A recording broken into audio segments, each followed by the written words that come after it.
राधे राधे दोस्तों। आज मैंने कान्हा जी के लिए भोग में बनाया है पूड़ी, आलू मटर की सूखी सब्ज़ी और खीर। तो जो भी ये वीडियो देख रहे हैं, आशा करती हूँ कान्हा जी आप सभी के विशेष पूरी करें, और जो भी ये वीडियो देख रहा है उसके सारे दुख दर्द कान्हा जी मिटाए। और ऐसे ही मेरे चैनल को देखते रहिएगा और मेरे वीडियोस को शेयर करते रहिएगा, क्योंकि आप सभी से ही बना है कान्हा जी ब्लॉग्स। इस वीडियो को अंत तक देखना ना भूलें। कान्हा जी ब्लॉग्स में मैं पूजा आप सभी का स्वागत करती हूँ।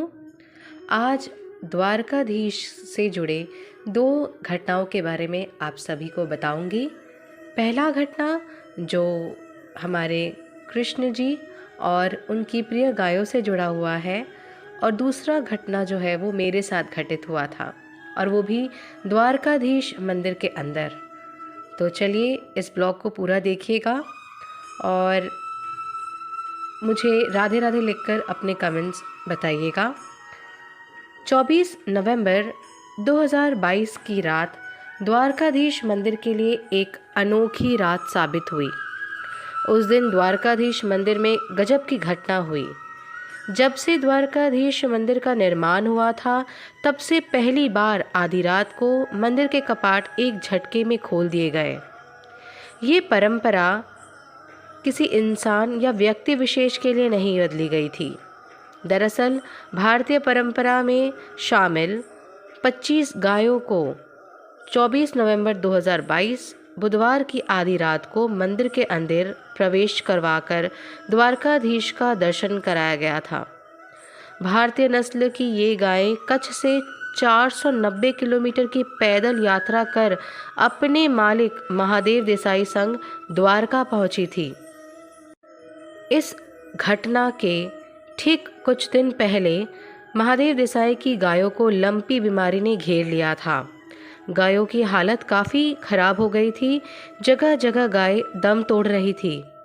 ऐसे में महादेव देसाई ने द्वारकाधीश से मन्नत मांगी कि अगर उनकी गायें ठीक हो गईं तो वे अपनी गायों के साथ उनके दर्शन को पहुंचेंगे। आखिरकार प्रभु ने उनकी सुन ली और ऐसा चमत्कार दिखाया कि उनकी सभी गायें स्वस्थ हो गई और जानलेवा बीमारी लंपी से बच गई। 2 महीने बाद बुधवार के दिन महादेव देसाई पैदल पैदल गायों को लेकर द्वारकाधीश पहुंच गए। यह 490 किलोमीटर की यात्रा आसान नहीं थी। देसाई की अटूट श्रद्धा देखकर मंदिर प्रशासन ने उन्हें गायों के साथ भगवान के दर्शन करने की इजाज़त दे दी। दिन में भक्तों की भीड़ को देखकर महादेव प्रसाद देसाई जी को 24 नवंबर 2022 की आधी रात को गायों के लिए और उनके लिए मंदिर खोलने का निर्णय मंदिर प्रशासन ने लिया, और रात को 12 बजे उन्हें दर्शन कराया गया द्वारकाधीश का, और मंदिर की परिक्रमा भी करवाई गई। मंदिर प्रशासन ने गायों के लिए प्रसाद और चारे की भी संपूर्ण व्यवस्था की थी। इतने कृपालु हैं हमारे द्वारकाधीश। बोलो द्वारकाधीश भगवान की जय।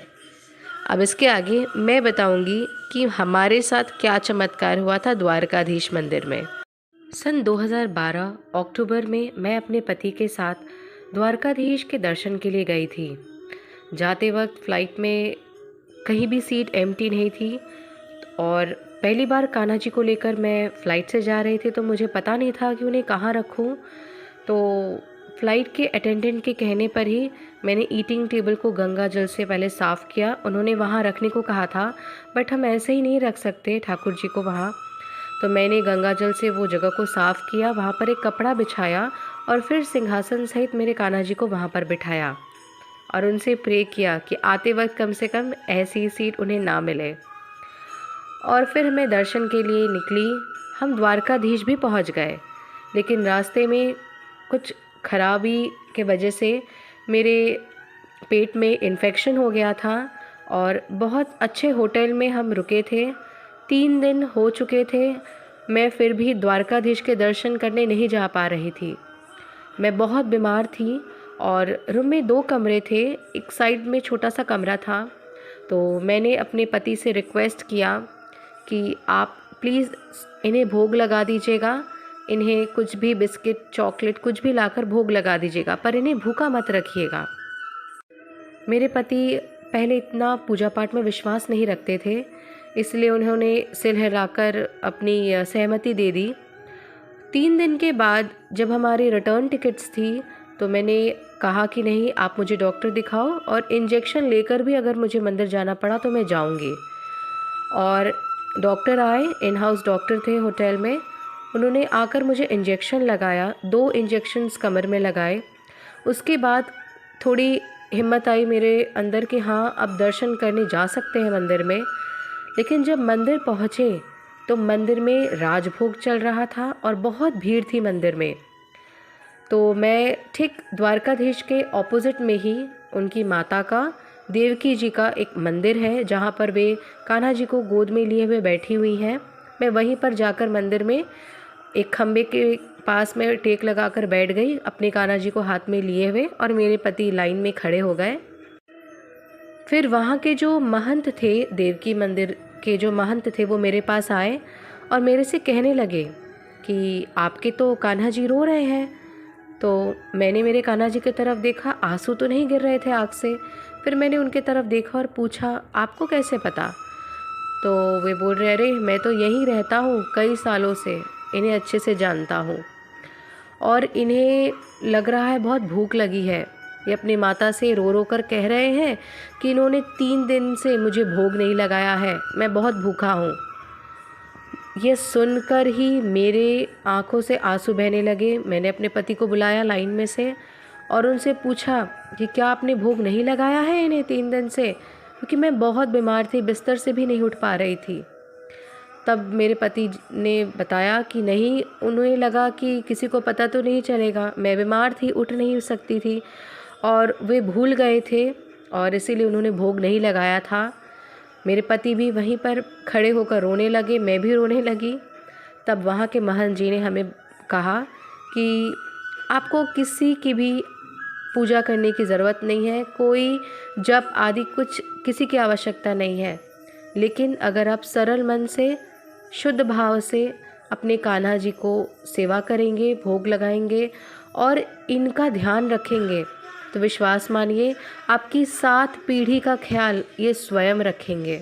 लेकिन बस आपको ज़रूरत है सच्चे मन से इनकी पूजा करने की, इनसे प्यार करने की और इनके प्रति सच्ची भावना रखने की। हमने तुरंत उधर ही संकल्प ले लिया कि अब हमारे जीवन का ध्येय कोई नहीं है, सिर्फ कान्हा जी है। हम इन्हीं पर अपना सब कुछ केंद्रित करते हैं और आज भी हमारे घर में कोई मीठा आता है, कोई भी ऐसा सात्विक भोजन आता है कहीं से जो हम भोग लगा सकते हैं, तो हम पहले कान्हा जी को लगाते हैं और फिर ही खाते हैं। आज भी मेरे घर में चॉकलेट्स अगर आती हैं तो पहले कान्हा जी को भोग लगाया जाता है। अब वो हमारे परिवार के एक अभिन्न अंग बन गए हैं। मेरे ऊपर कोई भी मुसीबत आती है तो मैं खुद को अकेला नहीं पाती हूँ। मुझे पता है वो किसी न किसी रूप में आकर मुझे देखते हैं, मुझे संभालते हैं और हमारे साथ रहते हैं। यकीन मानिए, बस सच्चे मन से उनकी पूजा करिए, उनको अपना परिवार का हिस्सा मानिए और फिर देखिए आपको अपनों की ज़रूरत नहीं पड़ेगी। राधे राधे।